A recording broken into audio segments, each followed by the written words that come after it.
Ang bawat araw para kay Luz ay nagsisimula sa amoy ng alat mula sa dagat at sa pait ng kahapon na hindi kailanman naglalaho. Sa maliit na nayon ng mga mangingisda sa Quezon kung saan ang buhangin ay kasing init ng galit at ang alon ay kasing gulo ng mga pangarap ang buhay niya, ay isang paulit-ulit na sayaw sa saliw ng kalungkutan. 4:00 pa lang ng umaga, gising na ang kanyang kaluluwa kahit ang katawan niya ay nagmamakaawang magpahinga. Uupo siya sa gilid ng kanilang lumang papag, hahayaang dumampi sa kanyang pisngi ang malamig na hangin na pumapasok sa siwang ng kanilang dingding na sawali. Sa dilim pakikinggan niya ang marahan at payapang paghilik ng kanyang nakababatang kapatid na si Santi sa kabilang banig. Si Santi ang nag-iisang sinag ng liwanag sa kanyang madilim na mundo. Pagkatapos ay dahan-dahan siyang tatayo. Bawat galaw niya ay kalkulado tahimik para hindi magising ang mga halimaw na natutulog sa kabilang silid, ang kanyang ama, si Mang Tomas, at ang madrasta niyang si Aling Gracia. Ang unang gawain magsaing. Hahaplusin niya ang tiyan na kumakalam bago punuin ang kaldero. Habang hinihintay itong maluto, magwawalis siya ng kanilang maliit na bakuran gamit ang isang luma at pudpod na walis tingting. Ang alikabok na kanyang winawalis ay parang mga piraso ng kanyang pagkatao, ikinakalat ng hangin, tinatapakan ng lahat at walang halaga. Luz, ano ba ang kape ko? Ang sigaw na yon garalgal at puno ng amoy alak ang hudyat na gising na si Mang Tomas. Ito ang musika ng kanyang umaga. Dali-dali niyang ipinagtimpla ito ng kape, sapat lang ang tamis para hindi siya masigawan, sapat lang ang init para hindi siya mabatukan. Pag-abot niya ng tasa, isang matalim na tingin ang sasalubong sa kanya. Mula nang pumanaw ang kanyang ina, 5 taon na ang nakalipas, ang amang dati mapagmahal ay naging isang estrangherong kasama niya sa bahay, isang estrangherong malupit at palaging galit sa mundo. Peste bulong ni Aling Gracia paglabas nito ng silid na kapamiwang at nakataas ang isang kilay. Walang kwentang babae. Hanggang ngayon hindi pa nakapagluto ng almusal. Kung hindi ka lang kamukha ng nanay mong walang silbi matagal na kitang pinalayas, hindi na kumikibo si Luz. Nasanay na siyang lunukin ang mga salita kasabay ng kanyang laway. Ang pananahimik ang kanyang sandata at ang kanyang kulungan. Magluluto siya, maglalaba sa poso, mag-iigib ng tubig at aayusin ang mga sirang lambat ni Mang Tomas. Ang mga palad niya ay magaspang na at puno ng kalyo, ang kanyang balat ay sunog sa araw at ang kanyang mga mata sa edad na 22 ay pagod na sa pagtingin sa bukas na laging kapareho ng kahapon. Tanghali, kasagsagan ng sikat ng araw. Nag-aayos si Luz ng mga isdang bibilad nang may isang estrangherong huminto sa tapat ng kanilang bakod. Hindi ito taga-nayon. Iba ang tindig, iba ang aura. Nakasuot ito ng simpleng puting t-shirt at maong medyo luma na ang sapatos, pero may kung anong talas sa mga mata nito. Kalmado itong nagmamasid sa paligid. Tao po, magalang na tawag ng lalaki. Lumabas si Mang Tomas mula sa loob, namumungay pa ang mga mata. Anong kailangan mo, tanong niya iritado. Ako po si Leo, sagot ng lalaki.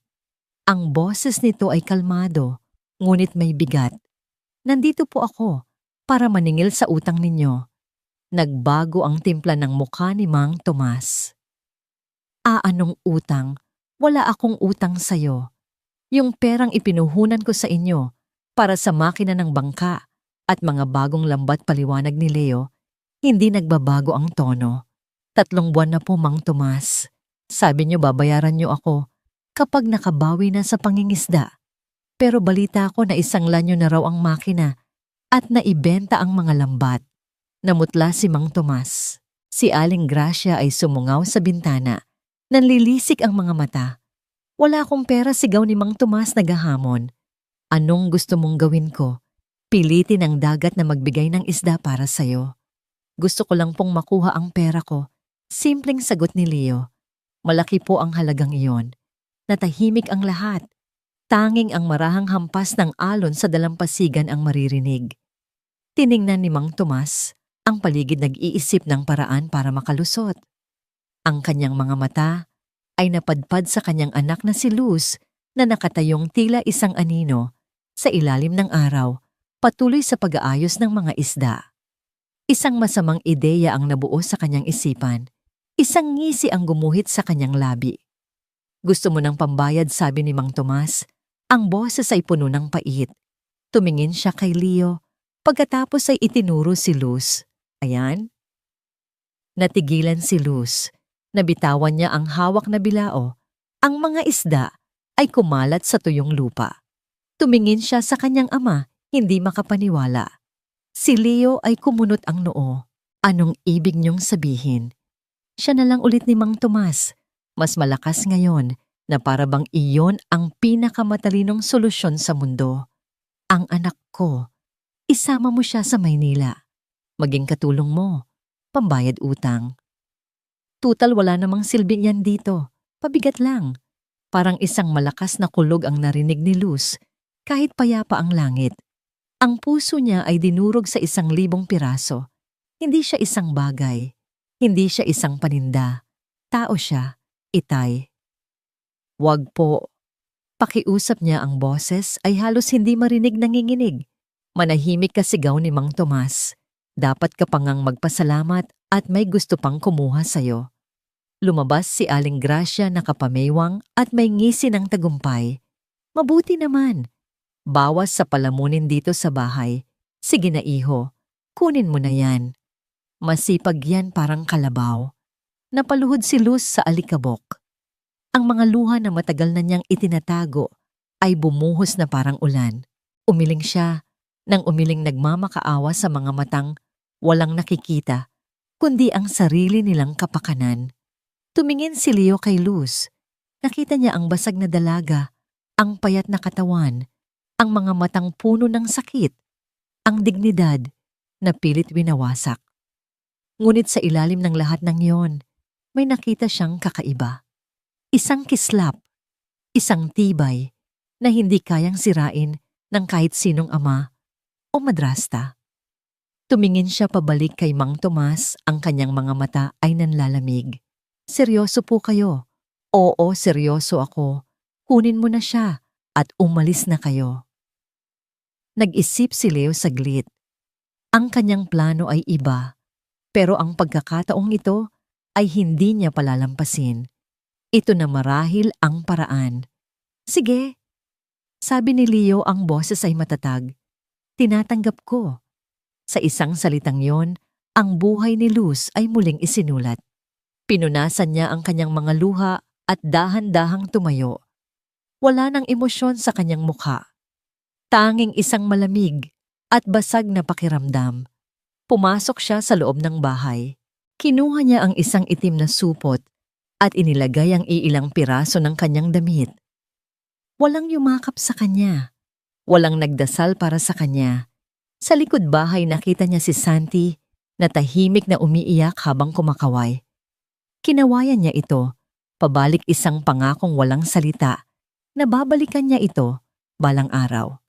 Pagkatapos, walang lingon-likod, sumunod siya sa lalaking hindi niya kilala palayo, sanayong kumitil sa kanyang mga pangarap tungo sa isang syudad na hindi niya alam kung magiging bago niyang kulungan o ang simula ng kanyang kalayaan. Ang biyahe patungong Maynila ay isang mahabang pananahimik. Nakaupo si Luz sa tabi ng bintana ng bus, mahigpit ang kapit sa itim na supot na naglalaman ng kanyang buong buhay. Sa labas ang mga tanawin ay mabilis na nagdaraan, mga puno ng niyog na payapang sumasayayaw sa hangin, mga luntiang palayan na tila walang katapusan, mga maliliit na bahay na nagiging tuldok na lang sa kanyang paningin. Ang lahat ng ito ay pamilyar. Ang lahat ng ito ay ang mundong kanyang iiwan. Hindi niya alam kung ano ang dapat maramdaman. May isang bahagi sa kanya na nagpapasalamat dahil nakatakas siya sa impyernong tinawag niyang tahanan. Ngunit may mas malaking bahagi na puno ng takot. Pinalitan lang ba niya ang isang kulungan ng isa pa na mas malaki at hindi pamilyar?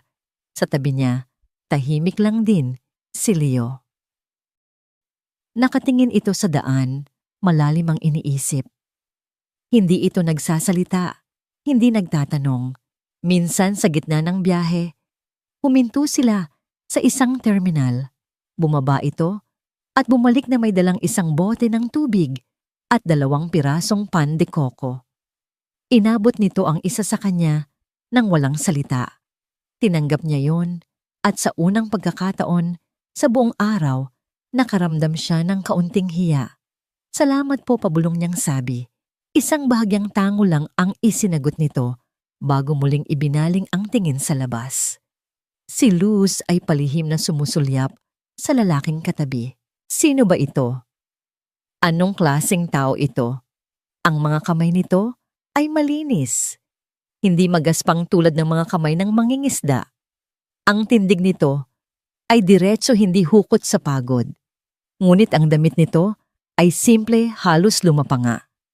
Isang palaisipan, ipinikit niya ang kanyang mga mata at tahimik na nagdasal. Panginoon, sana po ay mabuti siyang tao. Pagod na po akong masaktan. Bigyan niyo po ako ng kapayapaan.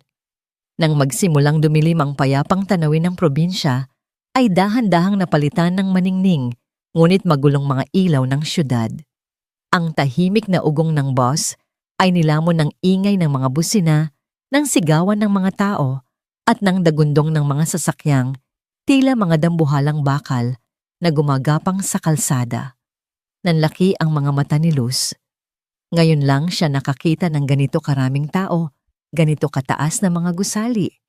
Pakiramdam niya ay isa siyang langgam na naligaw sa gubat na gawa sa semento at bakal.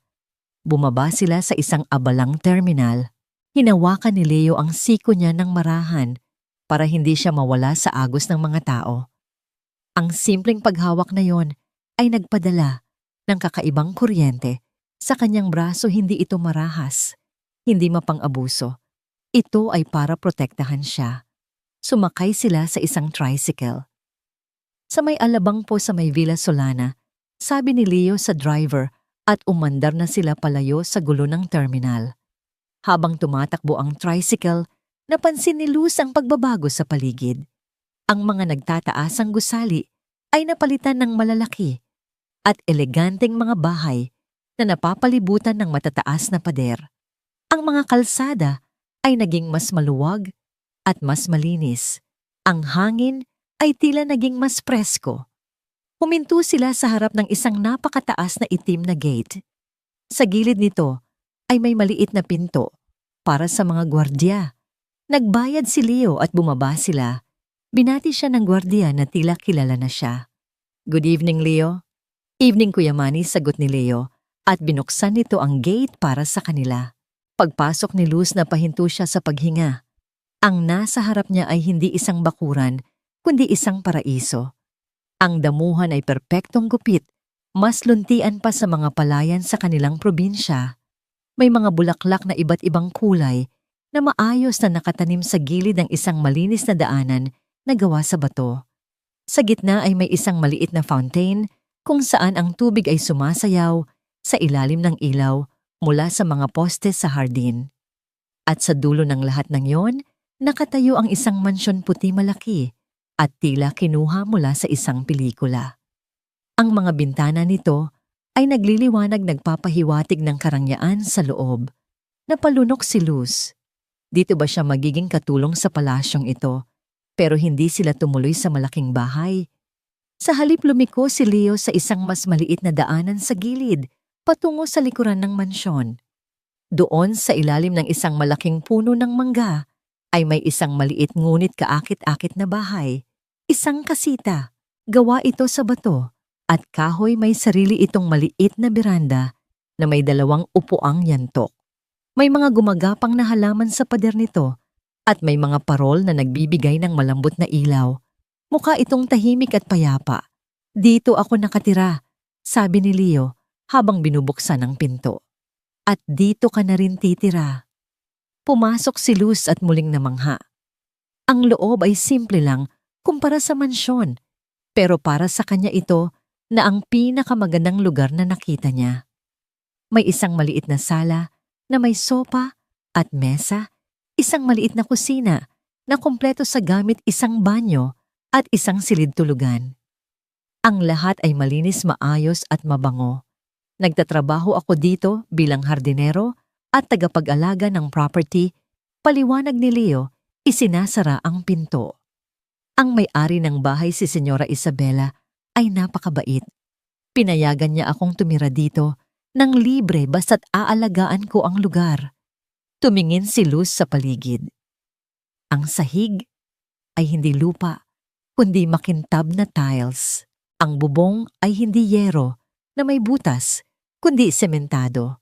May kama sa loob ng kwarto, isang totoong kama na may kutsyon at malinis na bedsheet, hindi isang banig na nakalatag sa sahig. Ang trabaho mo ay tulungan ako dito sa kasita. Pagpapatuloy ni Leo, medyo nag-aalangan.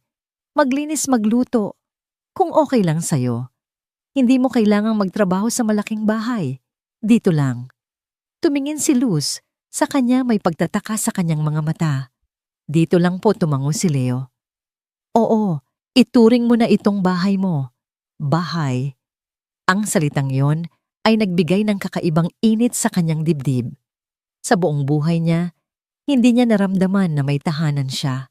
Palagi siyang isang utusan, isang pabigat. Ngayon, isang estranghero ang nagsasabi sa kanya na ituring niyang bahay ang lugar na ito. Sige po, sagot niya, ang boses ay mahina. May mga pagkain sa ref. Pwede kang magluto kung nagugutom ka, sabi ni Leo. Yung kwarto sa loob sa'yo na. Yan. Dito na lang ako sa sopa matutulog. Napatingin si Luz sa kanya gulat. Po, pero bahay niyo po ito. Hindi ako komportable na magkasama tayo sa iisang kwarto. Sabi nito, umiiwas ng tingin. Gusto kong maging komportable ka. Magpahinga ka na. Mahaba ang naging araw mo. Iniwan siya ni Leo sa sala at lumabas ito sa beranda. Binibigyan siya ng espasyo. Dahan-dahang pumasok si Luz sa silid. Hinaplos niya ang malambot na kutsyon. Umupo siya sa gilid nito. Niyakap niya ang kanyang mga tuhod at sa unang pagkakataon, mula nang umalis sila sa nayon, huminga siya ng malalim. Hindi ito ang inaasahan niya. Ang takot na kanina'y bumabalot sa kanya ay dahan-dahang napalitan ng isang damdaming hindi niya matukoy. Pag-asa ba ito?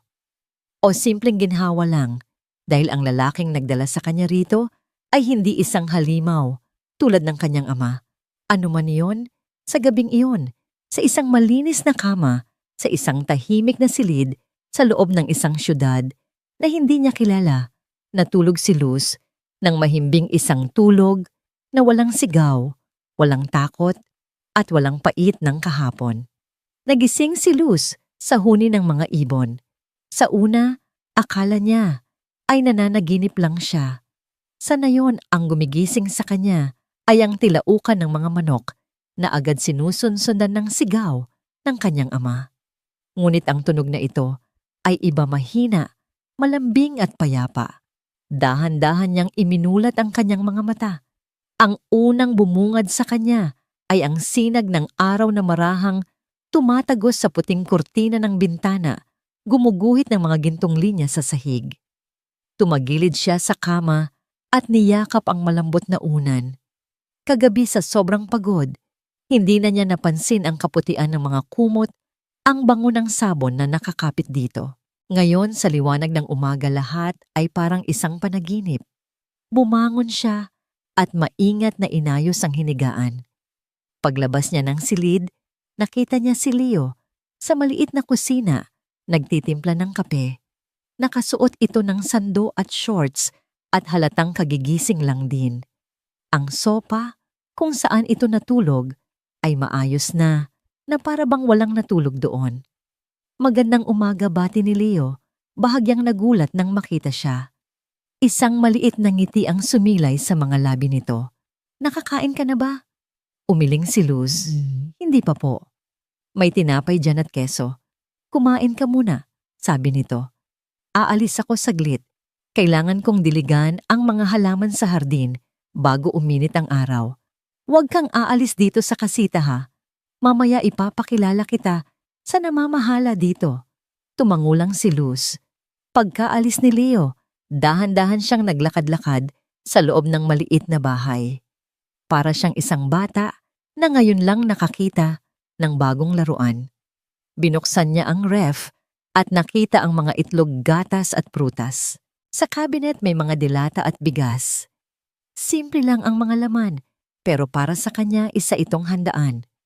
Sa kanilang bahay kung ano lang ang huli ni Mang Tomas, ang kanilang kinakain, at madalas kulang pa yon. Kumuha siya ng tinapay at keso, at kumain habang nakaupo sa sopa. Mula sa bintana ng sala tanaw niya si Leo sa malawak na hardin. Seryoso ito sa kanyang ginagawa, hawak ang isang hose, at maingat na dinidiligan ng bawat halaman. May kung anong kapayapaan sa paraan ng pagkilos nito, kalmado hindi nagmamadali. Tila ba kausap nito ang bawat bulaklak. Pagkatapos kumain naisip niyang maglinis. Ito ang kapalit ng kanyang pananatili dito at gusto niyang patunayan na hindi siya pabigat. Kumuha siya ng basahan at pinunasan ang mga mesa. Winalis niya ang sahig. Hinugasan niya ang iilang pinagkainan. Sa bawat gawain gumaan ang kanyang pakiramdam. Dito naglilinis siya dahil gusto niya hindi dahil sa takot na mapalo o masigawan. Nang matapos lumabas siya sa maliit na beranda, umupo siya sa isa sa mga upuang yantok at pinanood ang hardin. Ang hangin ay sariwa. Ang paligid ay tahimik. Nakaramdam siya ng isang kapayapaan na sa buong buhay niya ay ngayon niya lang naramdaman. Ilang sandali pa isang babae ang lumabas mula sa malaking bahay. Nasa mga 50 anyos na ito, may malumanay na mukha at nakasuot ng uniforme ng kasambahay. Naglalakad ito patungo sa direksyon ng kasita. Nang makita siya nito, ngumiti ito ng malawak. Ikaw siguro ang bagong kasama ni Leo. Sabi ng babae, ang boses ay mainit at magiliw. Ako si Cora ang katiwalala dito sa bahay. Aling Cora na lang ang itawag mo sa akin. Tumayo si Luz bahagyang yumuko. Luz po. Magandang umaga po, Aling Cora. Naku, huwag ka nang magpo natatawang. Sabi ni Aling Cora. Halika, umupo ka. Kanina pa ikinuwento sa akin ni Leo na darating ka. Pinsan ka raw niya mula sa probinsya na makikitira muna dito. Nagulat si Luz sa salitang pinsan. Tumingin siya kay Leo na papalapit na ngayon. Sa kanila pinupunasan ang pawis sa noo. Aling Cora? Si Luz nga po pala, sabi ni Leo. Luz, si Aling Cora ang reyna dito sa mansyon. Ikaw talagang bata ka, binobola mo na naman ako? Sabi ni Aling Cora, pero halatang natutuwa. Tumingin siya pabalik kay Luz. Ang kanyang mga mata ay puno ng kabaitan. Kumusta ang biyahe mo, Hija, sana? Ay hindi ka nahirapan. Naku, kung alam mo lang itong si Leo, bihira yang magdala ng bisita dito. Siguradong importante ka sa kanya. Namula ang pisngi ni Luz. Okay lang po ang biyahe, mahina niyang sagot. Nagkwentuhan pa sila saglit. Si Aling Cora ay masayahin at madaldal. Nalaman niyang 20 taon na itong nagsisilbi sa pamilya ni Senyora Isabela. Ito ang tumatayong inainahan ni Leo at nang nag-iisang anak ng senyora. Mabait ang amo namin, sabi ni Aling Cora. Istrikta minsan pero nasa lugar. At si Sir David ang anak niya ayos din naman.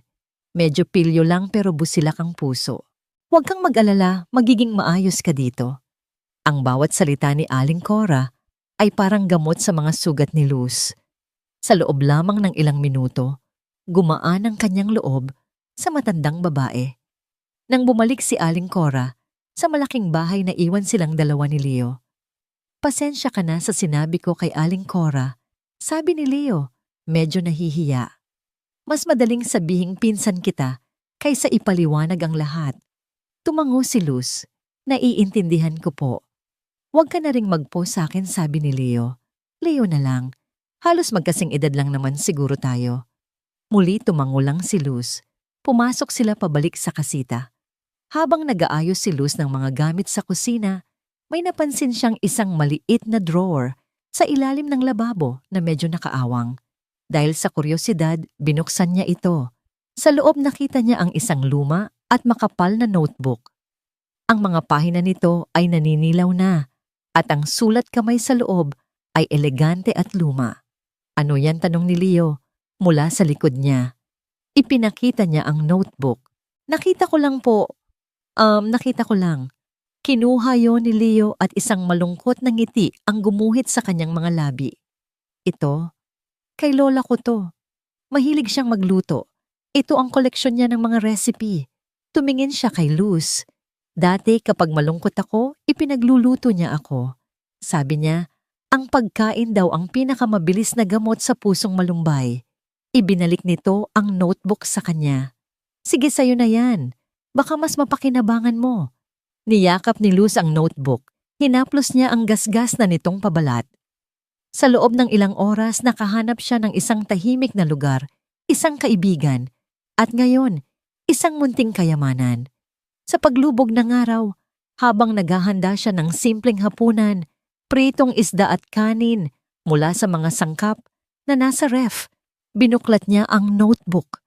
Ang mga pangalan ng putahe ay tila mga tula-potsyerong puno ng pag-asa sinigang na nagpapatahan ng luha adobong nagpapaalala ng tahanan.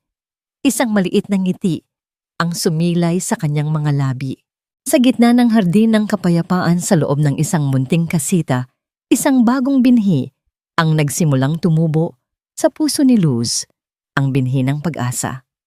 Lumipas ang mga araw na tila banayad na agos ng tubig sa isang batis. Para kay Luz ang bawat umaga ay hindi na isang pangamba, kundi isang paanyaya. Ang kanyang routine ay simple lang gigising siya.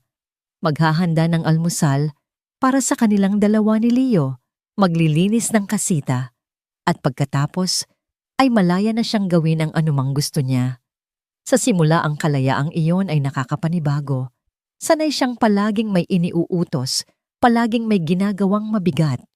Ngayon, may mga oras na nauupo lang siya sa beranda. Hawak ang notebook ng mga recipe at nagbabasa. Ang bawat pahina ay isang paglalakbay sa kusina ng isang lola na hindi niya nakilala, ngunit nararamdaman niya ang pagmamahal sa bawat salitang nakasulat. Si Leo naman ay may sarili ring routine. Maaga itong umaalis para sa kanyang trabaho sa hardin at madalas ay sa hapon na bumabalik pagod, ngunit palaging may dalang ngiti. Hindi ito pala tanong. Hindi nito inuusisa ang nakaraan ni Luz. Ngunit sa mga simpleng kilos nito, ipinaparamdam nito ang kanyang pag-aalaga. Isang hapon, nakita siya ni Leo na seryosong nakatitig sa isang pahina ng notebook. Mukhang seryoso yan Puna nito, umupo sa kabilang silya sa beranda. Ipinakita ni Luz ang pahina. Nakasulat doon, paboritong kaldereta ni Leonardo. Leonardo po pala ang pangalan niyo. Mahabang pangalan, natatawang sagot ni Leo. Leo na lang. Yan ang paborito kong lutuin ni Lola. Walang makatalo. Mukhang masarap po, sabi ni Luz halos pabulong. Pero marami pong sangkap na wala tayo dito. Kinabukasan pag-uwi ni Leo mula sa pamamalengke, may dala itong isang bayong na puno ng gulay karne ng kambing tomato sauce at lahat ng sangkap na nakalista sa recipe ng kaldereta. Para saan po ito, gulat na tanong ni Luz. Subukan mong lutuin, simpleng sagot ni Leo, inilapag ang mga pinamili sa mesa. Tingnan natin kung kaya mong tapatan ang luto ni Lola. May halong kaba at tuwa ang naramdaman ni Luz. Matagal na siyang hindi nakapagluto ng higit pa sa simpleng prito at sinaing. Ang pagluluto para sa kanyang ama at madrasta ay isang obligasyon na walang kasamang puso. Ngunit ngayon, ito ay isang hamon, isang masayang hamon. Kinagabihan ang buong kasita ay napuno ng mabangong amoy ng nilulutong kaldereta. Sinunod ni Luz ang bawat hakbang sa recipe, dinagdagan ng sarili niyang pakiramdam. Ginamit niya ang mga kamay na dati puro kalyo sa pag-aayos ng lambat para maghiwa ng mga gulay ng may pag-iingat. Ginamit niya ang mga matang dati pagod sa kalungkutan para bantayan ang apoy at tiyaking hindi masusunog ang kanyang niluluto. Nang ihain niya ang kaldereta, tahimik silang kumain ni Leo.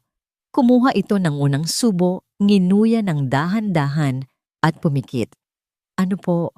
Ayos lang ba, kinakabahang tanong ni Luz. Iminulat ni Leo ang kanyang mga mata. May kakaibang kislap doon. Hindi ito ang luto ni Lola, sabi nito. Napayuko si Luz bigo. Mas masarap padugtong ni Leo na may malawak na ngiti. Luz, ang galing mo. Ang mga salitang yon ay mas matamis pa sa anumang matamis na kanyang natikman. Sa unang pagkakataon, sa loob ng maraming taon, naramdaman niyang may nagawa siyang tama na may halaga ang kanyang ginawa.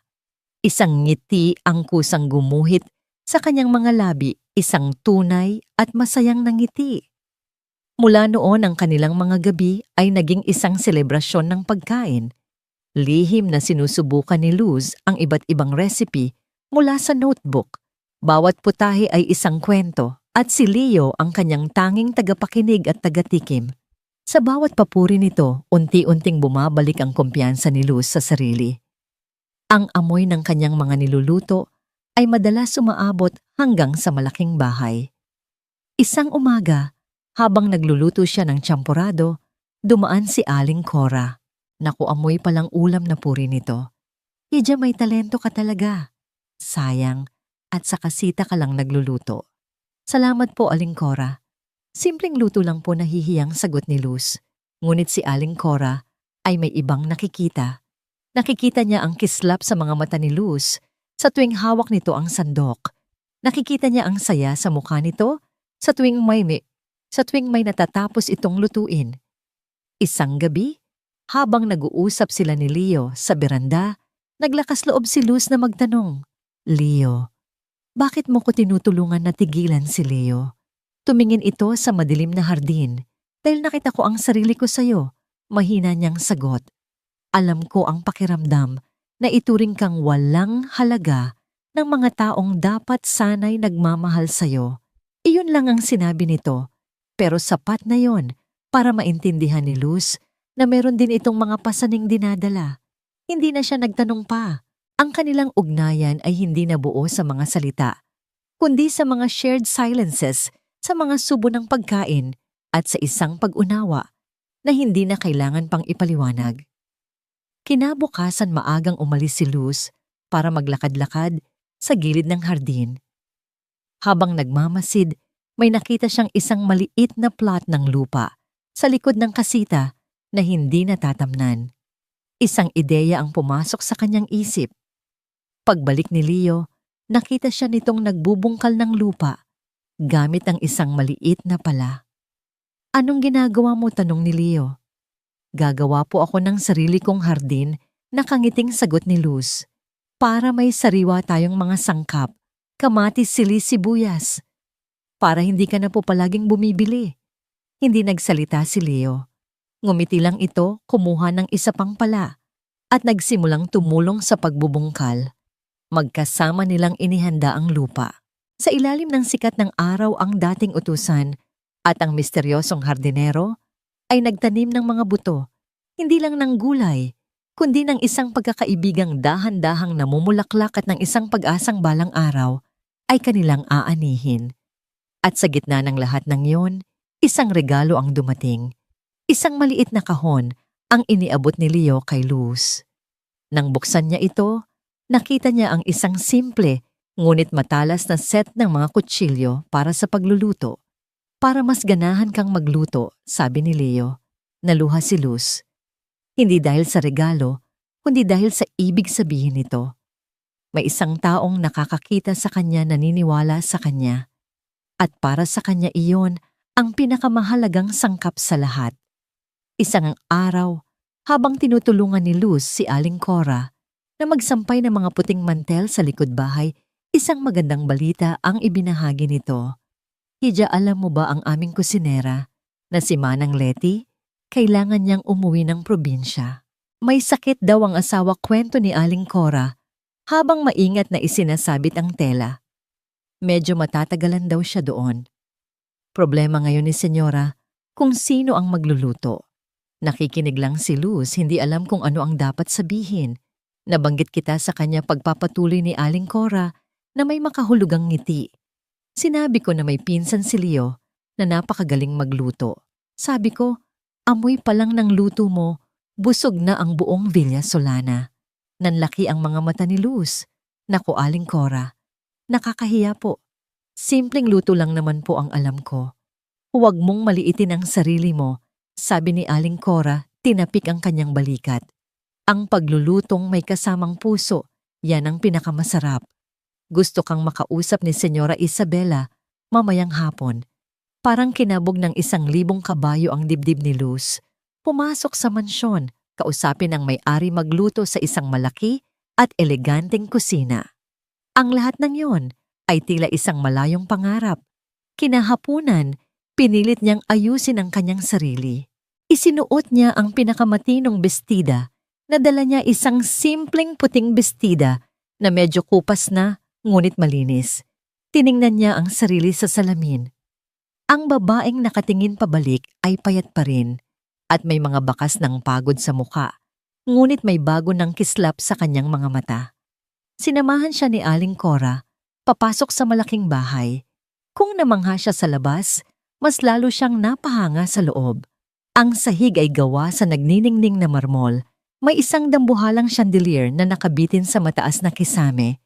Ang mga muebles ay mukhang antigo at mamahalin. Bawat sulok ay sumisigaw ng karangyaan. Dinala siya ni Aling Cora sa isang malaking kusina. Doble ito sa laki ng buong kasita. Kumpleto sa mga modernong gamit, may malaking refrigerator, industrial size na oven at mga kagamitang gawa sa stainless steel. Para itong kusina sa isang 5-star hotel. Ilang sandali pa pumasok ang isang babae. Si Senyora Isabela. Nakatayo ito, nang diretso ang buhok ay maayos na nakapusod. Nakasuot ito ng isang eleganteng silk blouse at itim na slacks. Ang kanyang mukha ay kalmado, ngunit ang kanyang mga mata ay matalas. Tila sinusuri ang bawat hibla ng pagkatao ni Luz. Magandang hapon po, Senyora, bati ni Luz. Bahagyang yumuko. Ikaw si Luz, sabi ni Senyora Isabela. Hindi ito tanong kundi isang pahayag. Ang boses nito ay kontrolado at may autoridad. Sabi ni Cora, magaling ka raw magluto. Natuto lang po, Senyora, na uutal na sagot ni Luz. Ang pagluluto ay hindi lang natututunan. Ito ay isang sining, sabi ng Senyora. Naglalakad paikot sa kanya, tila isang reynang sinusuri ang isang bagong alipin. Ang kusinang ito, ang puso ng aking pamamahay. Hindi ko ito ipagkakatiwala sa kung sino-sino lang. Naiintindihan ko po, sabi ni Luz, pinipigilan ang panginginig ng kanyang mga kamay.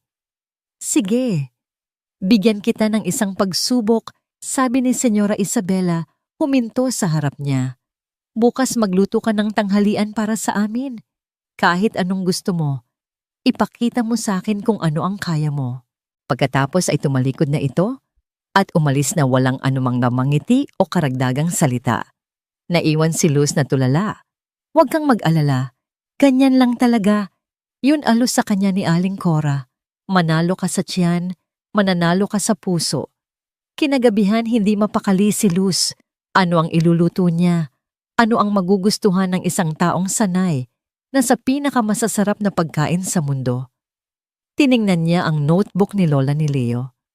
Paulit-ulit niyang binasa ang bawat recipe hanggang sa may isang pahina na kumuha ng kanyang atensyon, sinigang na salmon sa miso na may sampalok na pinita sa puno. Isang putaheng pamilyar, ngunit may kakaibang twist. Isang putaheng nagpapaalala ng probinsya, ngunit may pagkasopistikado. Ito na. Kinabukasan maagang pumasok si Luz sa malaking kusina. Sa una nanibago siya sa mga gamit. Ngunit nang hawakan na niya ang mga sangkap, ang sariwang salmon, ang mga gulay, ang miso paste, na wala ang kanyang kaba. Ang kusina ay naging kanyang mundo. Ang pagluluto ay naging kanyang lengguwahe. Habang abala siya sa paghahanda, isang boses mula sa kanyang likuran ang nagpatigil sa kanya. Well, what do we have here? Lumingon siya. Nakasandal sa hamba ng pinto ang isang matangkad at guwapong lalaki. Nakasuot ito ng mamahaling polo shirt at slacks. Ang buhok nito ay maayos na nakagel at may isang mapaglarong na ngiti sa kanyang mga labi. Ang mga mata nito ay kahawig ng kay Senyora Isabela, ngunit mas mayabang at mapangakit. Sino ka, Miss? Tanong ng lalaki naglalakad palapit. Ang bawat hakbang nito ay puno ng kumpiyansa. El Luz po, sagot niya bumalik sa kanyang ginagawa. Luz ulit ng lalaki na para bang tinikman ang pangalan niya. I'm David, ang nag-iisang tagapagmana ng lahat ng ito. Itinuro nito ang buong kusina, ang buong bahay. At ikaw siguro ang bagong laruan ni Mama sa kusina. Hindi kumibo si Luz. Ang paraan ng pagsasalita nito ay nagbigay sa kanya ng kakaibang kaba. Hindi kaba dahil sa takot, kundi kaba dahil sa pagkailang. Lumapit pa si David. Halos nasa tabi na niya at sinilip ang kanyang niluluto. Mukhang masarap. Pero alam mo kung ano ang mas masarap. Hindi siya sumagot. Ikaw, bulong nito, sapat lang para marinig niya. Agad na lumayo si Luz, hawak ang sandok na parang isang sandata. Namula ang kanyang mukha sa halo-halong hiya at inis. Tumawa lang si David. Isang tawang malutong at puno ng pang-aasar. Relax, I'm just kidding. Ngunit ang mga mata nito ay nagsasabi ng iba. Sinusuri siya nito mula ulo hanggang paa na, para bang isa siyang pagkain na gusto nitong tikman. Huwag kang mag-alala, hindi ako nangangagat. Unless you want me to. Sabi pa nito bago tumalikod at lumabas ng kusina, nag-iwan ng isang nakakabinging katahimikan at ng amoy ng mamahaling pabango. Naiwan si Luz na nanginginig ang mga kamay. Ang kapayapaan na naramdaman niya kanina ay biglang naglaho na palitan ng isang pakiramdam na pamilyar sa kanya, ang pakiramdam na tinitingnan siya hindi bilang isang tao, kundi bilang isang bagay. Huminga siya ng malalim at pilit na ibinalik ang kanyang atensyon sa sinigang. Ang tiwala ni Aling Cora, ang hamon ni Senyora Isabela, ang pag-asa na maipakita ang kanyang halaga, ito ang mga sangkap na kailangan niyang panghawakan. Ang kusina ay naging isang entablado at siya kasama ang kanyang kaldero at sandok ay kailangang patunayan na karapat-dapat siya hindi lang bilang isang kusinera, kundi bilang isang babaeng may dignidad. Ang sinigang na niluto ni Luz ay naging isang tahimik na tagumpay. Walang direktang papuri na lumabas sa bibig ni Senyora Isabela, ngunit isang tango at isang simpleng pwede na ang naging hudyat na pumasa siya. At ang pinakamahalaga na ubos ang laman ng mangkok na inihain para dito. Iyon para kay Luz ay sapat na. Naging opisyal ang kanyang posisyon bilang pansamantalang kusinera ng mansyon. Hahatiin niya ang kanyang oras sa umaga, aayusin niya ang kasita. At pagdating ng tanghali, lilipat siya sa malaking kusina para maghanda ng tanghalian at hapunan. Ang sahod na inalok ni Senyora Isabela sa pamamagitan ni Aling Cora ay higit pa sa inaasahan niya. Sa unang pagkakataon, sa kanyang buhay, mayroon siyang sariling pera. Ang kusina ay naging kanyang santuwaryo at ang kanyang entablado. Sa bawat araw, mas lalo niyang kinabisado ang bawat sulok nito. Natutunan niyang gamitin ang mga modernong kagamitan. Sa tulong ng notebook at ng sarili niyang imahinasyon, naghain siya ng mga putaheng mula simple hanggang sa medyo komplikado. Ang bawat pagkain ay isang paraan para ipahayag ang sarili niya ng walang salita. Ngunit ang kanyang kapayapaan ay palaging may kasamang anino. At ang aninong yon ay may pangalang David. Madalas itong pumapasok sa kusina nang walang paalam. Minsan uupo lang ito sa isang mataas na silya sa gilid, pinapanood ang bawat galaw niya. Ang mga mata nito ay mapanuri, tila hinuhubaran siya sa bawat paghiwa niya ng sibuyas, sa bawat paghalo niya ng sabaw. Alam mo, Luz, sabi nito isang hapon, habang naghahanda siya ng tinola, may magic yang mga kamay mo. Kahit simpleng tinola, nagmumukhang pang royal banquet kapag ikaw ang nagluto. Salamat po, Sir David, sagot niya. Hindi ito tinitingnan, ang atensyon ay nasa kaldero. Sir David natatawa nitong sabi, "It makes me sound so old." David is fine. Hindi po tama. Yun mahina niyang sagot. Anak po kayo ng amo ko. Exactly. Kaya kung anong gusto ko, yun ang masusunod, sabi nito. At naramdaman ni Luz ang paglapit nito sa kanyang likuran. At ang gusto ko, tawagin mo akong David. Hindi siya kumibo. Ang init mula sa kalan ay tila dumoble dahil sa presensya nito. Nagpatuloy siya sa pagluto, umaasang aalis na ito. Hindi lang sa salita ito humihinto. Minsan kapag may inaabot siyang gamit sa itaas na cabinet, bigla itong susulpot sa likod niya para tulungan siyang abutin iyon. Ang katawan nito ay didikit sa kanya. Minsan naman habang naguhugas siya ng kamay, tatabi ito sa lababo at aksidenteng mahahawakan ng kanyang kamay. Ang bawat kilos ay kalkulado para magmukhang aksidente, ngunit alam ni Luz na sinasadya ang lahat ng iyon. Gabi-gabi, ikinukwento niya ang mga pangyayari kay Leo. Nakikinig ito ng mabuti, ang mukha ay seryoso. Nagsusumbong po ba ako, nag-aalalang tanong ni Luz isang gabi, pagkatapos ikwento ang isa na namang aksidente sa kusina. Umiling si Leo. Hindi. Tama lang na sabihin mo sa akin. Para alam ko. Ano pong gagawin ko? Nagbuntong hininga si Leo. Si David. Ganyan talaga yan. Mahilig magbiro at mambola. Sanay siyang nakukuha ang atensyon ng lahat. Lalo na ng mga babae, paliwanag nito. Ang boses ay kalmado. Hayaan mo na lang muna. Huwag mo siyang pansinin. Kapag nakita niyang hindi ka interesado, titigil din yan. Sinubukan ni Luz na sundin ang payo ni Leo. Naging mas tahimik siya kapag nasa kusina si David. Naging mas mabilis ang kanyang mga kilos para iwasan ito. Ngunit tila mas lalo lang nitong ginanahan. Isang gabi nagluto si Luz ng kare-kare. Ito ang paborito ni Aling Cora at nag-request ito na ipagluto sila. Ginamit ni Luz ang recipe mula sa notebook, dinikdik niya mismo ang mani at pinalambot ang buntot ng baka sa loob ng maraming oras. Ang resulta ay isang malapot, malinamnam at napakabangong kare-kare. Nang hapunan, si Senyora Isabela mismo ang nagpatawag sa kanya. Ito ang unang beses. Pumunta siya sa dining hall na kayuko.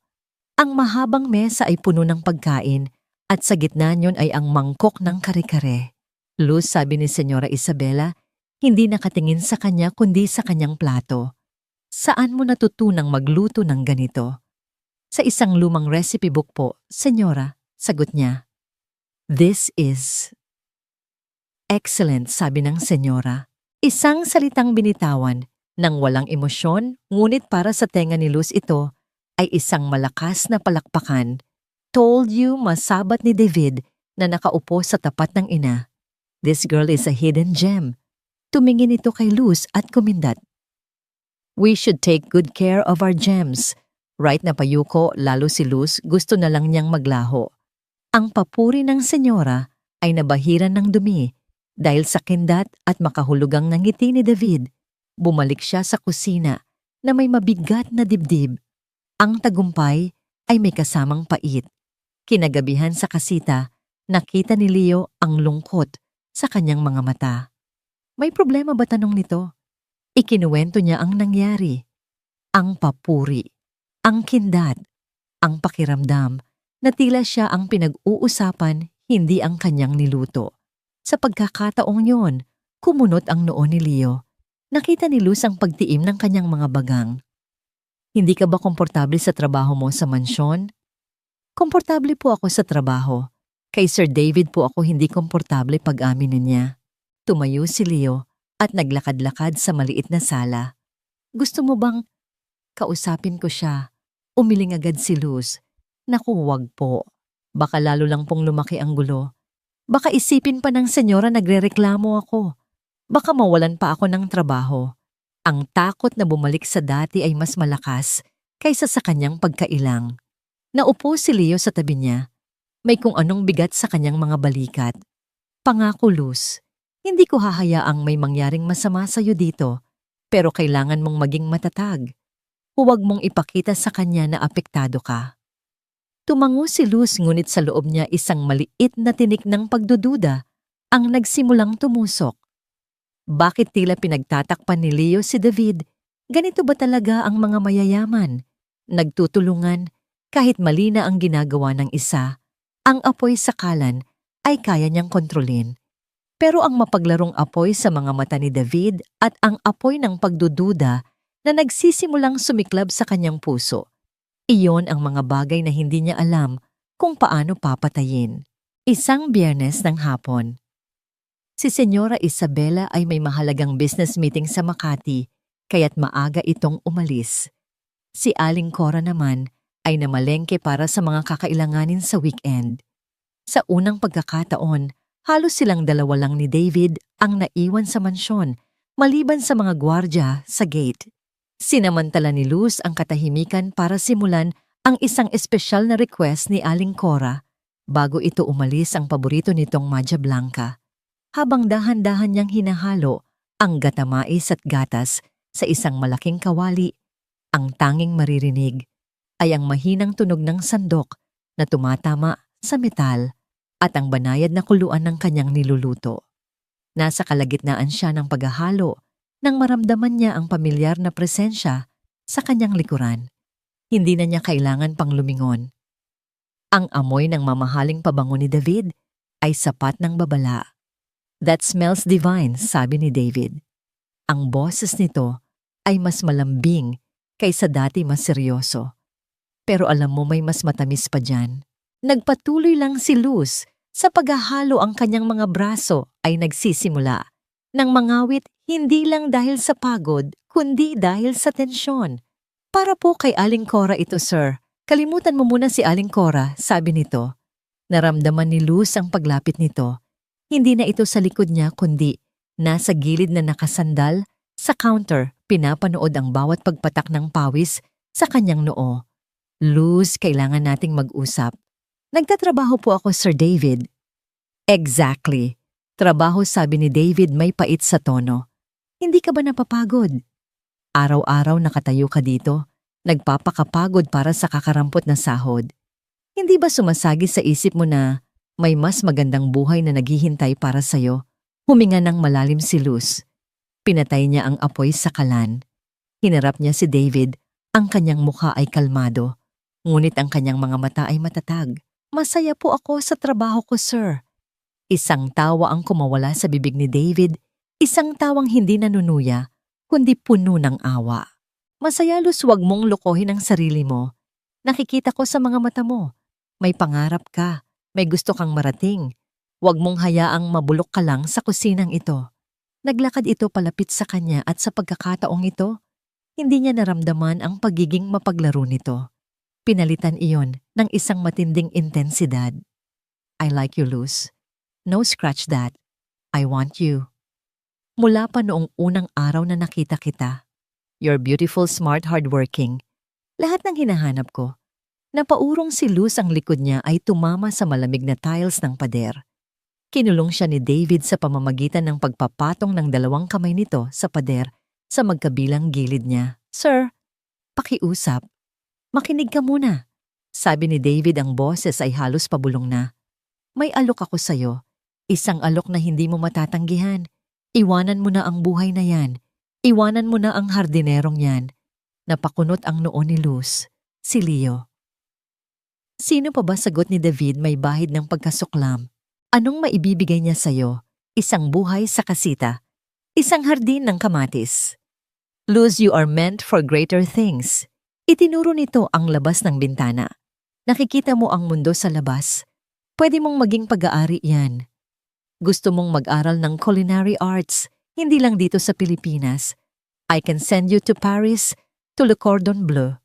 Bibigyan kita ng bagong telepono, mga damit na galing sa designer pera sa bangko na hindi mo mauubos. Hindi mo na kailangang magtrabaho kahit isang araw sa buong buhay mo. All you have to do is be my girl." Ang mga salita ay parang mga gintong kadena na inaalok para ipulupot sa kanyang leeg. Maningning, mabigat at nakakasakal. Tiningnan ni Luz ang mga mata ni David. Nakita niya roon ang pagnanasa, ang kumpiyansa ng isang taong sanay na nakukuha ang lahat ng gusto nito. Pero wala siyang nakitang paggalang, wala siyang nakitang pagmamahal. Huminga siya nang malalim hinugot ang lahat ng lakas at dignidad na natitira sa kanya. With all due respect, sir, sabi niya, ang kanyang boses ay hindi nanginginig, bagkus ay buo at matatag. Hindi po ako interesado. Nagulat si David. Bahagya itong napaatras.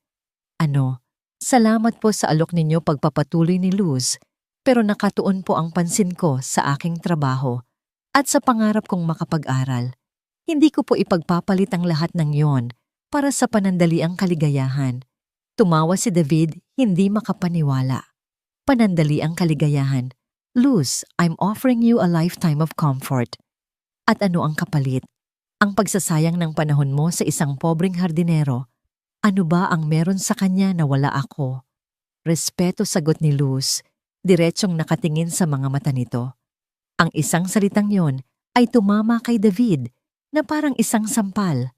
Kahit kailan hindi niya ako tiningnan na parang isang bagay na pwede niyang bilhin. Itinuring niya akong tao. Nawala ang nangiti sa mukha ni David. Pinalitan iyon ng isang malamig na ekspresyon. You're making a big mistake, Luz. Kung ang pagpili sa tama at ang pagprotekta sa aking dignidad ay isang pagkakamali, sagot ni Luz. Kung gayon buong puso ko pong tatanggapin ang pagkakamaling iyon. Tinitigan siya ni David. Nang ilang segundo ang kanyang mga mata ay nag-aapoy sa galit at pagkadismaya. Pagkatapos, walang anumang salita, tumalikod ito at mabilis na lumabas ng kusina. Ang malakas na pagbagsak ng pinto ay umaling-aungaw sa buong kabahayan. Naiwan si Luz na nakasandal sa pader, nanginginig ang mga tuhod. Ngayon lang humupa ang adrenaline sa kanyang katawan. Naramdaman niya ang luha na namumuo sa kanyang mga mata. Ngunit hindi ito luha ng takot o lungkot. Ito ay luha ng tagumpay. Sa unang pagkakataon, sa kanyang buhay, lumaban siya. Hindi siya nagpatalo. At sa tahimik na kusinang yon, habang dahan-dahang lumalamig ang kanyang nilulutong madja blanca, naramdaman ni Luz na mas naging buo ang kanyang pagkatao. Pinili niya ang sarili niya, at iyon ay isang bagay na hindi kayang bilhin ng kahit anong halaga. Ang buong weekend ay naging isang mahabang pananahimik. Hindi na nagpakita si David sa kusina. Hindi na rin ito nagpaparamdam. Ngunit ang kanyang pagkawala ay mas nakakabingi kaysa sa kanyang presensya. Para itong isang bombang hindi sumabog, at si Luz ay nabubuhay sa bawat sandali na naghihintay sa pagsabog na yon. Sinubukan niyang maging normal. Nagluto siya, naglinis, at ngumiti kay Aling Cora. Ngunit sa loob niya may digmaang nagaganap. Ang alok ni David ay hindi lang isang simpleng panliligaw. Ito ay isang banta. Isang babala na ang kanyang kapayapaan sa lugar na yon ay nakasalalay sa isang hibla ng buhok. Hindi niya masabi kay Leo ang buong detalye. Paano niya sasabihin na inalok siya ng isang buong mundo kapalit ng pag-iwan sa kanya? Masasaktan lang ito. Kaya't sinabi lang niya na muli siyang ginulo ni David, ngunit hindi na niya idinetalye pa. Nakita niya ang galit sa mga mata ni Leo, ngunit nakita rin niya ang pag-aalangan nito, ang alanganing banggain ang anak ng kanyang amo. At iyon ang nagtulak kay Luz na gumawa ng sarili niyang hakbang, Lunes ng umaga. Alam niyang ito na ang tamang panahon. Maagang bumalik sa opisina si David. Tanging si Senyora Isabela lang ang nasa mansyon. Huminga siya ng malalim, pinuno ng hangin ang kanyang dibdib at naglakad patungo sa opisina ng Senyora, isang silid na hindi pa niya napapasok kailanman. Kumatok siya ng 3 beses sa malaking pinto na gawa sa nara. Pasok, isang malamig na boses ang sumagot mula sa loob. Dahan-dahan niyang pinihit ang seradura. Ang silid ay malawak at puno ng mga libro. Sa gitna nito ay isang malaking mesa na gawa sa dark wood. At sa likod nito, nakaupo si Senyora Isabela, nakasuot ng salamin sa pagbabasa at seryosong nakatitig sa mga dokumento. Senyora Isabela, simula ni Luz ang boses ay nanginginig sa umpisa. Maaari po ba kayong makausap saglit? Tinaas ng senyora ang kanyang tingin mula sa mga papel. Tinanggal nito ang kanyang salamin. Tungkol saan, Luz? I'm quite busy. Tungkol po sa anak ninyo, si Sir David. Sa pagbanggit pa lang ng pangalan, isang bahagyang pagbabago ang nakita ni Luz sa mukha ng senyora. Isang halos hindi mahahalata na pag-igting ng kanyang panga. What about my son? Huminga ng malalim si Luz. Eto na. Senyora, magalang po akong lumalapit sa inyo dahil hindi ko na po alam ang gagawin. Si Sir David po. Matagal na po niya akong ginugulo. Ikinuwento niya ang lahat. Ang mga mapaglarong salita, ang mga aksidenteng paghawak, at ang pinakahuli ang alok. Hindi niya ibinukod ang anumang detalye. Ang alok ng pag-aaral sa Paris, ang pera, ang lahat kapalit ng pagiging babae nito. Habang nagsasalita siya, ang kanyang boses ay unti-unting nawawala ng panginginig at napapalitan ng isang boses na puno ng determinasyon. Hindi po ako nagrereklamo sa trabaho ko, senyora. Nagpapasalamat po ako sa oportunidad na ibinigay ninyo. Pero hindi ko po kayang magtrabaho sa isang lugar kung saan binabastos ang aking pagkababae. Nirerespeto ko po kayo at ang pamamahay na ito. Ang hinihiling ko lang po ay ang kaparehong respeto. Pagkatapos niyang magsalita, isang mahabang katahimikan ang namayani sa silid. Tinitigan lang siya ni Senyora Isabela, ang mukha ay hindi mabasa. Walang galit, walang simpatiya. Tila isa lang itong blangkong pader. Inaasahan ni Luz na magagalit ang senyora o magtatanong. Ngunit ang mga salitang lumabas sa bibig nito ay parang isang balde ng malamig na yelo na ibinuhos sa kanyang kaluluwa. Luz, sabi ng senyora, ang boses ay kalmado at may lamig. Maganda ka at matalino. Nakikita ko yan. Marahil nakikita rin yon ng anak ko. Sumandal ito sa kanyang silya, pinagkrus ang mga braso. My son is young and passionate. He sees potential in you. Isang potensyal na marahil ay hindi mo nakikita sa sarili mo. Nanlaki ang mga mata ni Luz. Hindi ito ang reaksyong inaasahan niya. Isipin mo, Luz, ang alok niya ay hindi isang insulto, kundi isang oportunidad, pagpapatuloy ng senyora. Isang buhay na hindi mo kailanman mapapangarap. Edukasyon, yaman, ginhawa. Oo, may kapalit. Lahat naman ng bagay sa mundo ay may kapalit. Pero may asawa po ako. Halos pabulong na, sabi ni Luz, hindi makapaniwala sa kanyang naririnig. Asawa, bahagyang tumawa ang senyora, isang tawang walang saya. Ang hardinero, Luz, let's be practical. Anong maibibigay niya sa'yo, we can pay him off. Bibigyan natin siya ng perang sapat para makapagsimula siya ng bagong buhay malayo dito. Walang masasaktan. Sa katunayan, lahat ay makikinabang. Tumingin ito ng diretso sa mga mata ni Luz. Isipin mong mabuti ang alok na ito. Ito ay isang pagkakataon na minsan lang dumarating sa buhay ng mga babaeng tulad mo. Parang gumuho ang mundo ni Luz. Ang babaeng inaasahan niyang magiging kakampi niya, ang taong hinangaan niya, dahil sa kanyang tindig at autoridad ay mas masahol pa pala sa anak nito. Hindi ito nag-aalok ng tulong. Nag-aalok ito ng presyo. Isang presyo para sa kanyang kaluluwa. Dahan-dahan siyang tumayo. Ang panginginig sa kanyang mga kamay at tuhod ay bumalik, ngunit hindi na ito dahil sa takot. Dahil na ito sa matinding galit at pagkadismaya.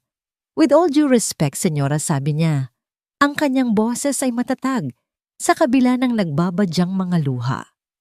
Hindi po ako ganoong klaseng babae. Natahimik ang senyora. Hindi po ako pumarito para ibenta ang aking sarili. Hindi ko po pinakasalan si Leo dahil sa pera. Pinakasalan ko po siya dahil noong tinalikuran ako ng buong mundo, siya ang nanatili sa tabi ko. Noong ipinamigay ako ng sarili kong ama na parang isang sakong kamote, siya ang nagbigay sa akin ng dignidad. Ang mga luha ay nagsimula nang pumatak sa kanyang mga pisngi, ngunit hindi siya tumigil. Mas gugustuhin ko pong maghirap kasama ang isang taong nire-respeto ako kaysa mabuhay sa karangyaan, kasama ang mga taong ang tingin sa akin ay isang bagay na nabibili. Ma'am, pasensya na po, sabi niya bahagyang itinaas ang kanyang kamay. Pero tapos na po ako dito. Kung hindi po titigilan ng anak ninyo ang pambabastos niya, kami na lang po ang aalis. Hindi po ako mananatili sa isang lugar kung saan ang aking pagkatao ay walang halaga.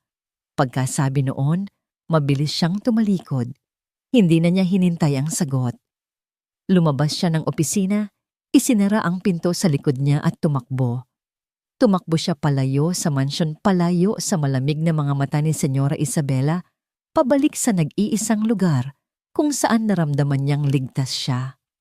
Pabalik sa kasita, pabalik kay Leo. Ang kanyang desisyon ay buo na. Aalis sila. Magkasama. Pagdating ni Luz sa kasita, parang isang bagyong dumaan sa loob ng kanyang dibdib. Isinara niya ang pinto at sumandal dito ang kanyang paghinga ay mabilis at malalim. Ang mga luhang kanina pa niya pinipigilan ay bumuhos na ng tuluyan, mga luha ng galit, ng pagkadismaya at ng nasaktang tiwala. Paano nagawa ni Senyora Isabela iyon? Ang babaeng tiningala niya, ang babaeng pinagkatiwalaan niya, ay tiningnan lang siya bilang isang kalakal. Isa lang siyang oportunidad para sa anak nito, isang bagay na maaaring bayaran para makuha. Pinunasan niya ang kanyang mga luha gamit ang likod ng kanyang palad. Hindi. Hindi siya iiyak dahil sa kanila. Tapos na ang panahon ng pag-iyak. Ngayon na ang panahon para kumilos. Pumunta siya sa kanilang silid at kinuha ang itim na supot na pinaglagyan niya ng kanyang mga damit noong umalis siya sa probinsya.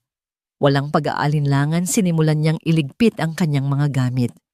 Ang iilang bestida, ang luma niyang tsinelas, ang notebook ng mga recipe. Iyon lang ang pag-aari niya. Nasa kalagitnaan siya ng pag-iimpake nang bumukas ang pinto. Si Leo. Pagod itong pumasok galing sa pag-aayos ng mga halaman sa kabilang dulo ng hardin. Ngunit ang pagod sa mukha nito ay napalitan ng pag-aalala nang makita si Luz at ang nakabukas na supot sa ibabaw ng kama. Luz, anong ginagawa mo? Tanong nito. Ang boses ay puno ng kalituhan. Humarap si Luz sa kanya. Ang kanyang mukha ay basang-basa ng luha, ngunit ang kanyang mga mata ay nag-aapoy sa determinasyon. Aalis na tayo, Leo. Aalis. Bakit? Anong nangyari? Ikinuwento niya ang lahat. Ang pag-uusap nila ni Senyora Isabela. Ang malamig na mga salita. Ang nakakainsultong mungkahi na bayaran na lang si Leo para umalis. Bawat salita ay parang isang patalim na tumatarak, hindi lang sa puso niya, kundi pati na rin sa puso ni Leo. Habang nagsasalita si Luz, unti-unting nagbago ang ekspresyon sa mukha ni Leo. Ang pagkalito ay napalitan ng sakit at ang sakit ay napalitan ng isang tahimik ngunit matinding galit. Ang kanyang mga kamao ay kumuyom sa kanyang gilid. Hindi ko akalain na kaya nilang sabihin, "Yon sa'yo," sabi ni Leo, ang boses ay garalgal. "Hindi na tayo pwedeng manatili dito, Leo," sabi ni Luz. "Ang lugar na ito, akala ko paraiso. Isa lang pala itong mas magandang kulungan. Hindi ko na kaya. Ayoko nang maramdaman na binabastos ako araw-araw." Tumingin si Leo sa sahig, tila nag-iisip ng malalim. Pagkatapos ay tumingin ito pabalik kay Luz. Ang kanyang mga mata ay puno ng isang emosyon na hindi pa nakikita ni Luz dati, isang halo ng pagsisisi at paghanga. "Tama ka," sabi nito. "Hindi mo to deserve. Aalis tayo." Pagkatapos ay lumuhod ito sa tabi ng kama at hinila ang isang maliit na metal na kahon mula sa ilalim. Binuksan niya ito. Sa loob ay may mga rolyo ng pera, maingat na tinalian ng goma. "Ano yan?" tanong ni Luz. "Ipon ko," sagot ni Leo, hindi tumitingin sa kanya. "Matagal ko na tong iniipon. Pangarap kong magtayo ng isang maliit na business, isang maliit na kainan sana, o isang plant shop. Iyon ang plano ko pagkaalis ko dito." Kinuha niya ang lahat ng pera mula sa kahon at inilapag sa kama sa tabi ng mga damit ni Luz. Pero ngayon, nagbago na ang plano. Tumingin siya kay Luz. Ang kanyang mga mata ay seryoso at taos puso. Luz, gamitin mo to. Gamitin mo para sa pag-aaral mo. Alam kong yan ang pangarap mo. Mag-enroll ka sa culinary school. Tuparin mo ang pangarap mo. Ako. Okay lang ako. Makakahanap ako ng ibang trabaho. Napatingin si Luz sa pera pagkatapos ay kay Leo. Napailing siya. Hindi. Nagulat si Leo. Anong hindi? Hindi ko tatanggapin yan. Sabi ni Luz mas matatag ngayon. Tumayo siya at hinarap ito. Hindi, Leo. Hindi mo gagawin yan. Pero mahal kita, Luz. Deserve mo nito. Mahal din kita. Leo, sagot niya. At sa pagkakataong yon, ang mga luhang pumatak ay hindi na dahil sa galit, kundi dahil sa pag-ibig. Kaya hindi ako papayag na isakripisyo mo ang pangarap mo para sa akin. Hinawakan niya ang mga kamay nito. Ang magaspang na palad nito ay pamilyar at nagbibigay sa kanya ng lakas. Pera mo iyan. Pangarap mo yan. Pawis at pagod mo ang puhunan dyan. Kaya ang gagawin natin, pangarap nating dalawa ang bubuuin natin. Ngumiti siya sa gitna ng kanyang mga luha. Aalis tayo dito, magkasama. Maghahanap tayo ng isang maliit na kwarto na mauupahan at gagamitin natin ang perang yan para magtayo ng sarili nating maliit na karinderya. Ikaw ang magpapatakbo, ako ang magluluto, ako ang mamamahala. Unti-unti, mula sa simula. Tayong dalawa. Nakatitig lang si Leo sa kanya, tila ba ngayon lang niya ito nakita ng buo. Nakita niya hindi lang ang babaeng iniligtas niya, kundi ang babaeng handang iligtas din siya. Ang babaeng hindi lang humihingi ng tulong, kundi nag-aalok ng pakikipagtulungan. Gusto mong iwanan ang lahat ng ito para sa isang karinderya? Tanong ni Leo, hindi makapaniwala. Ang gusto ko ay kapayapaan, Leo, sagot ni Luz. Kahit gaano kaliit basta sa atin. Isang tindahan, isang inuupahang kwarto, isang bagong simula. Yan ang gusto ko. Kasama ka. Niyakap ni Leo si Luz ng mahigpit. Isang yakap na puno ng pasasalamat, ng paghanga, at ng isang pag-ibig na nasubok at napatunayang tunay. Isinubsob ni Leo ang kanyang mukha sa buhok ni Luz at naramdaman ni Luz ang panginginig ng mga balikat nito. Salamat, Luz, bulong nito. Salamat sa paninindigan mo para sa akin.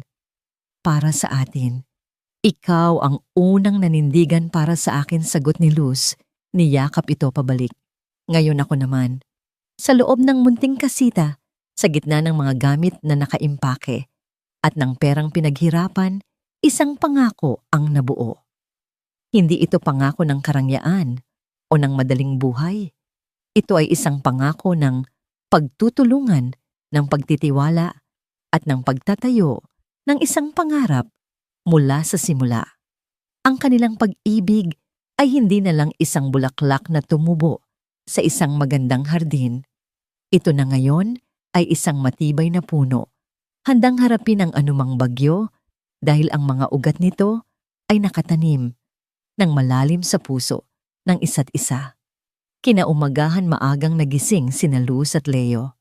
Ang hangin sa loob ng kasita ay mabigat, puno ng halo-halong kalungkutan sa pag-alis at pananabik sa bagong simula. Nagtimpla sila ng kape at tahimik na umupo sa beranda. Sa huling pagkakataon, pinapanood ang dahan-dahang pagsikat ng araw sa hardin na naging saksi sa kanilang pag-iibigan. Tapos na silang mag-impake. Ang lahat ng kanilang pag-aari, ang dalawang supot ng damit, ang notebook ng mga recipe, at ang maliit na kahon ng pera ay nakahanda na sa tabi ng pinto. Ang plano ay simple, hihintayin nilang umalis si Senyora Isabela at David para sa trabaho. Pagkatapos ay tahimik silang aalis. Walang paalam, walang eksena. Handa ka na ba, tanong ni Leo? Hinawakan ang kamay ni Luz. Tumango si Luz, isang maliit na ngiti sa kanyang mga labi. Basta't kasama ka, handa ako. Nang marinig nila ang tunog ng sasakyan na papalayo mula sa mansyon hudyat na nakaalis na si Senyora Isabela, tumayo na sila. Ito na. Tara na, sabi ni Leo. Binuhat niya ang 2 supot. Hawak naman ni Luz ang kahon ng pera na parang isang napakahalagang kayamanan. Papalabas na sana sila ng pinto nang bigla itong bumukas mula sa labas. Pareho silang natigilan. Nakatayo sa harap nila sina Senyora Isabela at David. Ang senyora ay nakasuot ng ibang damit, isang simpleng bestida, hindi ang kanyang karaniwang business attire. Si David naman ay wala na ang mapaglarong ngamong ngiti. Ang mukha nito ay seryoso, halos malungkot. Sa likod nila, nakatayo si Aling Cora. Ang mga mata ay namumugto, hawak ang isang panyo. Isang nakakabinging katahimikan ang namayani. Tiningnan ni Senyora Isabela ang mga supot sa kamay ni Leo, pagkatapos ay ang kahon sa mga kamay ni Luz. Isang malalim na buntong hininga ang kumawala sa kanya. Aalis na pala talaga kayo, sabi ng senyora. Ang boses nito ay iba, na wala na ang lamig na palitan ng isang bagay na parang panghihinayang. Wala na po kaming dapat pag-usapan, matigas na sabi ni Leo, humarang ng bahagya sa harap ni Luz, na tila pinoprotektahan ito. Meron, sabi ni David, humakbang pasulong. Tumingin ito ng diretso kay Luz. Luz, kailangan naming humingi ng tawad sa'yo. Kumunot ang noo ni Luz. Ako ang unang dapat humingi ng tawad. Pagpapatuloy ni David at sa unang pagkakataon, nakita ni Luz ang sinseridad sa mga mata nito. Sa lahat ng ginawa ko, sa lahat ng sinabi ko, sa pambabastos ko, patawarin mo ako. Pagkatapos ay yumuko ito, isang tunay at mapagkumbabang pagyuko. At ako, sabi naman ni Senyora Isabela, humakbang din palapit. Tumingin ito kay Luz, ang kanyang mga mata ay nagsusumamo. Patawarin mo ako, Hija, sa sakit na idinulot ko sa'yo. Sa mga masasakit na salita. Sa pagtrato ko sa'yo na parang isang bagay na nabibili. Mali ako. Mali kaming lahat. Napatulala si Luz. Ano ang nangyayari? Isa ba itong panibagong laro? Hindi ko kayo maintindihan. Sabi ni Luz, ang boses ay naguguluhan. Si Senyora Isabela ay tumingin kay Leo. Isang tingin na puno ng kahulugan, isang tingin ng isang ina sa kanyang anak. Leonardo, anak. Hindi mo pa ba sasabihin sa kanya ang totoo? Nanigas si Luz. Leonardo, anak. Dahan-dahan siyang lumingon kay Leo. Nakayuko ito, hindi makatingin sa kanya. Ang mga balikat nito ay tila binagsakan ng langit at lupa. Leo, anong sinasabi niya, tanong ni Luz. Ang puso niya ay nagsimulang tumibok ng sobrang bilis. Huminga ng malalim si Leo. Itinaas niya ang kanyang ulo at sa wakas ay tumingin sa mga mata ni Luz. Ang nakita niya roon ay isang dagat ng sakit at pagsisisi. Patawarin mo ako, Luz, sabi nito. Ang boses ay basag. Nagsinungaling ako sa'yo.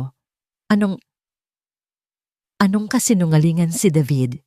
Sabi ni Leo, tila hirap na hirap lunukin ang mga salita. Hindi lang siya anak ng amo ko. Kapatid ko siya. Nakababata kong kapatid. Parang isang malakas na sampal ang naramdaman ni Luz. Napahawak siya sa mesa para suportahan ang sarili. Kapatid at si Senyora Isabela. Dugtong ni Leo. Hindi ko siya amo. Siya ang nanay ko. Ang hangin ay tila naubos sa baga ni Luz. Ang buong kasita ay umikot. Tumingin siya mula kay Leo, papunta kay David at kay Senyora Isabela. Ang kanilang mga mukha ay magkakahawig. Paanong hindi niya napansin, bakit iyon lang ang salitang nagawa niyang itanong? Dahil nasaktan na ako dati, Luz, paliwanag ni Leo, ang boses ay puno ng pait. Paulit-ulit.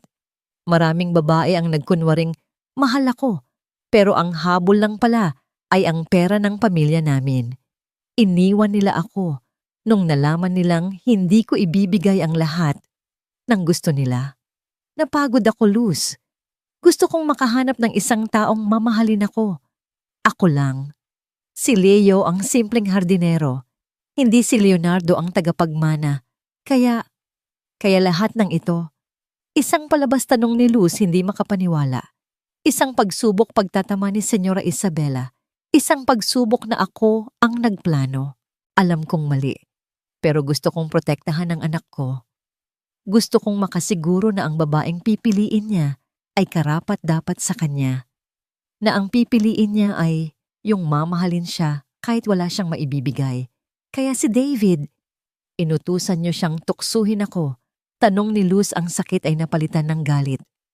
At kayo, sinadya ninyong saktan ako. O pag-amin ni Senyora Isabela at isang luha ang pumatak mula sa kanyang mata. At iyon ang pinakamalaki kong pagkakamali. Hindi ko inaasahan na ganito ka katatag, na ganito ka kabuti, na sa harap ng lahat ng tukso, sa harap ng lahat ng pang-aalipusta, mas pinili mo pa rin ang tama. Mas pinili mo ang anak ko, kahit ang alam mo ay isa lang siyang hardinero. Tumingin si Luz kay Leo. Ang lalaking minahal niya, ang lalaking pinagkatiwalaan niya. Ang buong pundasyon ng kanilang relasyon ay binuo pala sa isang malaking kasinungalingan. Niloko niyo akong lahat. Sabi niya ang boses ay malamig na ngayon. Ginamit niyo ako. Ginawa ninyo akong isang tau-tauhan. Sa laro ninyo, Luz, patawarin mo ako. Mahal na mahal kita pagmamakaawa ni Leo, lumapit at sinubukang hawakan ng kanyang kamay, ngunit iniwas niya ito. Hindi ko alam, sabi ni Luz umiling-iling. Hindi ko na alam kung ano ang totoo. Kinuha niya ang kanyang supot, binitawan ang kahon ng pera, at naglakad palabas ng pinto. Binangga ang balikat ni David. Tumuloy siya sa hardin, hindi alam kung saan pupunta, basta't kailangan niyang makalayo. Naiwan sa kasita ang pamilyang nanalo sa kanilang pagsubok, ngunit nanganganib na matalo sa pinakamahalagang bagay sa lahat ang tiwala at pag-ibig ng babaeng napatunayan nilang tunay na isang hiyas. Ang katotohanan ay lumabas na, ngunit ang pinsalang idinulot nito ay mas malalim pa kaysa sa inaakala nila. Naglakad si Luz nang walang direksyon sa loob ng malawak na hardin. Bawat hakbang ay mabigat, bawat hininga ay masakit. Umupo siya sa isang bangkong bato sa ilalim ng puno ng akasya sa pinakamalayong sulok ng hardin kung saan madalas siyang pumupunta kapag gusto niyang mapag-isa. Ang isip niya ay isang malaking buhawi. Galit. Sakit. Pagkalito. Pakiramdam niya ay nilunod siya sa isang dagat ng kasinungalingan. Ang bawat alaala nila ni Leo, ang mga ngiti, ang mga simpleng pag-uusap, ang mga subo ng pagkain, lahat ay nabahiran na ngayon ng duda. Totoo ba ang mga yon o bahagi lang ng isang script? Ilang sandali pa, naramdaman niyang may umupo sa tabi niya. Hindi niya kailangang lumingon. Ang pamilyar na amoy ni Leo ay sapat na.